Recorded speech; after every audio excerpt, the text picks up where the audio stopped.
আবার আখেরি পয়গাম দিয়ে যেতে চাই, এই গণভোটের রায়ের সঙ্গে যদি বিশ্বাসঘাতকতা করা হয়, জনগণের অধিকারকে যদি রাষ্ট্রীয় ক্ষমতার জাতাকলে পিষ্ট করার চেষ্টা করা হয়, আবার জুলাই হবে, আবার লড়াই হবে, আবার সংগ্রাম হবে ইনশাআল্লাহ। আপনারা বিসমিল্লাহির রহমানির রহিম সংবিধানে আল্লাহর উপর অবিচল আস্থা এবং বিশ্বাস, রাষ্ট্র ধর্ম ইসলাম, এগুলোকে সংবিধানের মূল নীতি হিসেবে স্থায়ীভাবে জায়গা দিতে চান না। আপনারা এমন ভাবে এগুলোকে সংবিধানে রাখতে চান যে কোনো মুহূর্তে আবার খায়রুল হকদের মতো কোন বিচারপতি কলমের খোঁচা দিয়ে এগুলোকে সংবিধান থেকে মুছে ফেলতে পারে। তাই আমরা সংশোধনীর মাধ্যমে নয়, সংস্কারের মাধ্যমে জাতীয় সংবিধানে স্থায়ীভাবে জুলাই সনদের স্পিরিট বাস্তবায়নের দাবি করতে চাই। কেন আজকে বাংলাদেশ খেলাফত মজলিস জুলাই বিপ্লবের পক্ষে এভাবে মাথায় কাফনের কাপড় বেঁধে রাজপথে নামতে চায়? যাদের মনে দ্বিধা সংশয় রয়েছে, আমি তাদেরকে বলতে চাই, আমরা জুলাই বিপ্লবের আকাঙ্ক্ষা এজন্যই বাস্তবায়ন করতে চাই কারণ জুলাই বিপ্লব 1905 সালের বঙ্গভঙ্গকে ধারণ করে, জুলাই বিপ্লব 1921 সালের ঢাকা বিশ্ববিদ্যালয় প্রতিষ্ঠার ঐতিহাসিক প্রেক্ষাপটকে ধারণ করে, জুলাই বিপ্লব 1947 সালে বাংলাদেশের স্বাধীন জাতিসত্তা গঠনের অভিপ্রায়কে ধারণ করে, জুলাই বিপ্লব 71-এর মুক্তিযুদ্ধকে ধারণ করে, জুলাই বিপ্লব 2013 সালের স্বপ্নের চেতনাকে ধারণ করে, জুলাই বিপ্লব 2024 সালের ছাত্র জনতার বৈষম্য বিরোধী আন্দোলনকে ধারণ করে। ঐতিহাসিক সোহরাওয়ার্দী উদ্যানে আয়োজিত বাংলাদেশ খেলাফত মজলিসের ডাকে অনুষ্ঠিত গণভোটের রায় বাস্তবায়নের দাবিতে ঐতিহাসিক গণসমাবেশে উপস্থিত সংগ্রামী নেতৃবৃন্দ,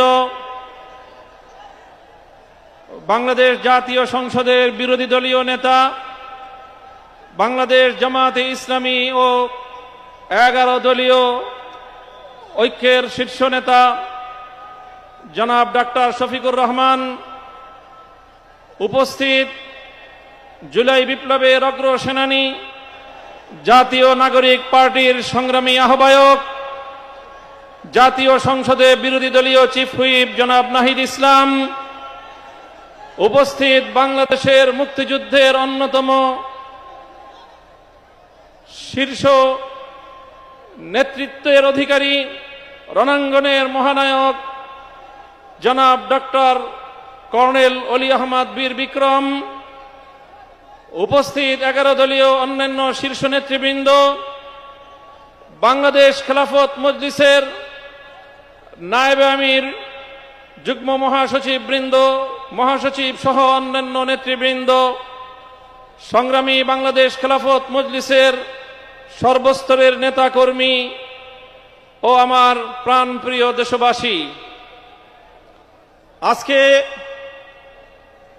ত্রয়োদশ জাতীয় সংসদ নির্বাচন এবং বাংলাদেশে চতুর্থবারের মতো সংগঠিত গণভোট অনুষ্ঠানের 3 মাসের মাথায় ঢাকার প্রাণ কেন্দ্রে আমাদেরকে গণভোটের রায় বাস্তবায়নের দাবি নিয়ে সমাবেশ করতে হচ্ছে। আমি মনে করি এটি বর্তমান ক্ষমতাসীন সরকারের জন্য লজ্জা এবং পরিতাপের বিষয়, তাদের জন্য একটি কলঙ্কজনক অধ্যায়। সংগ্রামী সাথী ও বন্ধুগণ, জুলাই বিপ্লব পরবর্তী এই বাংলাদেশের মাটিতে দাঁড়িয়ে আজকে আমি স্মরণ করছি বাংলাদেশের সেই সকল অকুতোভয় বীর সেনানীদেরকে যারা এই স্বাধীন সার্বভৌম জাতিসত্তার ভিত্তিতে একটি বাংলাদেশ গঠন করার জন্য যুগে যুগে রক্ত দিয়েছে। সেই ব্রিটিশ বিরোধী আন্দোলনে 1831 সালের বালাকোট, 1857 সালের সিপাহী বিদ্রোহ, শামেলি রণাঙ্গন থেকে শুরু করে 1947 সাল পর্যন্ত যারা রক্ত দিয়ে জীবন দিয়ে ভারতীয় আধিপত্যবাদ থেকে এই পূর্ববঙ্গ নামক বাংলাদেশের একটি স্বাধীন মুসলিম জাতিসত্তা গঠনের জন্য সংগ্রাম করেছিল। বিংশ শতকের গোড়ার দিকে 1905 সাল থেকে বঙ্গভঙ্গ থেকে কলকাতা এবং দিল্লির আধিপত্যকে যারা মানতে অস্বীকৃতি জানিয়ে রক্ত দিয়েছে, জীবন দিয়েছে, 1921 সালে এই বাংলাদেশের মানুষের শিক্ষা দীক্ষা সহ সার্বিক উন্নয়নের লক্ষ্যে যেই ঢাকা বিশ্ববিদ্যালয় প্রতিষ্ঠার পিছনে যারা অবদান রেখেছে, এরপরে 1947-এ একটি নতুন রাষ্ট্র পাওয়ার পর 24 বছর পর্যন্ত যারা জুলুম এবং বৈষম্যের বিরুদ্ধে লড়াই করেছে, সর্বশেষ 1971 সালে মহান মুক্তিযুদ্ধের মধ্য দিয়ে বাংলাদেশকে একটি বৈষম্যহীন স্বাধীন রাষ্ট্রের গোড়াপত্তন করার জন্য তারা একটি পরিবেশ তৈরি করে দিয়েছে। এরপরে 1971 সাল থেকে 1990 সাল 90-এর গণ অভ্যুত্থান সহ ধারাবাহিকভাবে বাংলাদেশের ন্যায় ইনসাফ এবং জনগণের অধিকার প্রতিষ্ঠার সংগ্রামে অনেক রক্ত এবং ত্যাগ স্বীকার হয়েছে। বিগত ফ্যাসিবাদী স্বৈরাচারী শেখ হাসিনার আমলে 2009 সালের পিলখানা ট্রাজেডি, 2013 সালের শাপলা চত্বরের নবী প্রেমিকদের অকাতরে রক্তদান, 2013 সালে আল্লামা দেলোয়ার হোসেন সাঈদী রহমতুল্লাহি আলাইহির বিরুদ্ধে একটি কল্পিত রায়ের মাধ্যমে কোরআন প্রেমিক তাওহীদি জনতার উপর যে আক্রমণ করা হয়েছে, পাখির মতো গুলি করে প্রায় শতাধিক কোরআন প্রেমী তাওহীদি জনতাকে হত্যা করা হয়েছে, সেই সকল বীর শহীদান। 2021 সালে মোদী বিরোধী আন্দোলনে হেফাজতে ইসলামের নেতাকর্মীদেরকে হত্যা করা হয়েছে। 2024 সালের জুলাই বিপ্লবে 1,500 বাংলার তামাল সন্তানদেরকে গুলি করে পরিকল্পিতভাবে হত্যা করা হয়েছে। রক্তের সাগর পাড়ি দিয়ে 36শে জুলাই 5ই আগস্ট 24 সালে বাংলাদেশ নতুন ভাবে মুক্তি এবং স্বাধীনতা লাভ করেছে। জুলাই বিপ্লবীরা ঘোষণা করেছিল আগামীর বাংলাদেশ গঠিত হবে 1947 সাল, 71 সাল এবং 2024-এর ঐতিহাসিক বিজয়ের উপর ভিত্তি করে। তাই আজ যারা মনে করেন কেন আজকে বাংলাদেশের আলেম সমাজ, কেন আজকে বাংলাদেশের ইসলামপন্থীরা, কেন আজকে বাংলাদেশ খেলাফত মজলিস জুলাই বিপ্লবের পক্ষে এভাবে মাথায় কাফনের কাপড় বেঁধে রাজপথে নামতে চায়, যাদের মনে দ্বিধা সংশয় রয়েছে, আমি তাদেরকে বলতে চাই, আমরা জুলাই বিপ্লবের আকাঙ্ক্ষা জন্যই বাস্তবায়ন করতে চাই। কারণ জুলাই বিপ্লব 1905 সালের বঙ্গভঙ্গকে ধারণ করে, জুলাই বিপ্লব 1921 সালের ঢাকা বিশ্ববিদ্যালয় প্রতিষ্ঠার ঐতিহাসিক প্রেক্ষাপটকে ধারণ করে, জুলাই বিপ্লব 1947 সালে বাংলাদেশের স্বাধীন জাতিসত্তা গঠনের অভিপ্রায়কে ধারণ করে, জুলাই বিপ্লব 71-এর মুক্তিযুদ্ধকে ধারণ করে, জুলাই বিপ্লব 2013 সালের শাপলার চেতনাকে ধারণ করে, জুলাই বিপ্লব 2024 সালের ছাত্র জনতার বৈষম্য বিরোধী আন্দোলনকে ধারণ করে। সংগ্রামী সাথী ও বন্ধুগণ, তাই যারা ইসলামকে ভালোবাসেন, যারা বাংলাদেশকে ভালোবাসেন, যারা বাংলাদেশের শতবর্ষের ঐতিহ্যের স্বাধীনতার সংগ্রামকে যারা ধারণ করেন, জুলাই বিপ্লবের বিপক্ষে তারা থাকতে পারে না। তাই আজ আমি ক্ষমতাসীন বিএনপিকে বলতে চাই, আপনারা ঐতিহ্যের 50 বছরের রাজনীতিকে বিশ্বাসঘাতকতা করবেন না।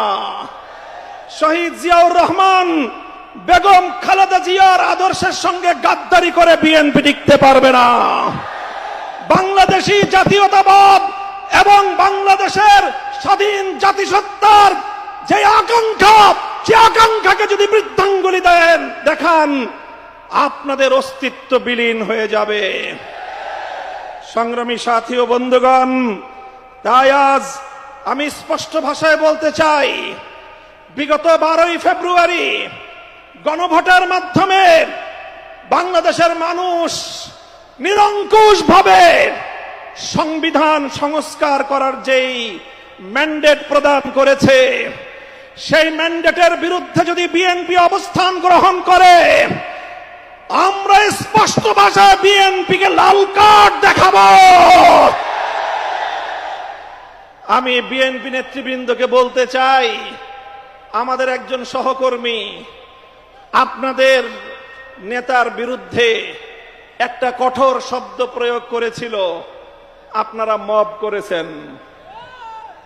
তাই আমি ব্যক্তিগত আক্রমণ, ব্যক্তিগতভাবে কাউকে কোনো কটু শব্দ উচ্চারণ করতে চাই না। তবে একটা কথা বলতে চাই, যেই 12ই ফেব্রুয়ারি নির্বাচনের মাধ্যমে আপনাদের জন্ম হয়েছে, আপনারা যেই 12ই ফেব্রুয়ারির গর্ভে জন্ম নিয়েছেন, সেই জন্ম নেওয়ার পরে এখন 12ই ফেব্রুয়ারিকে অস্বীকার করছেন, অর্থাৎ জন্ম নেওয়া সন্তান পিতামাতার বিবাহকে অস্বীকার করছেন। এর বেশি আর কিছু বললাম না। যদি আমাদেরকে বলতে বাধ্য করেন, আমরা এরপরে আর কোন ব্যক্তির ব্যক্তিগত সম্মানের দিকে তাকিয়ে আমরা আমাদের মুখ বন্ধ রাখতে পারবো না। মনে রাখবেন, জুলাই বিপ্লবের ভিত্তিতে যেই গণভোট হয়েছে, সেই গণভোটে এদেশের ছাত্র জনতার 24-এর বিপ্লবের যে গণ আকাঙ্ক্ষা, রাষ্ট্র সংস্কার, রাজনৈতিক বন্দোবস্ত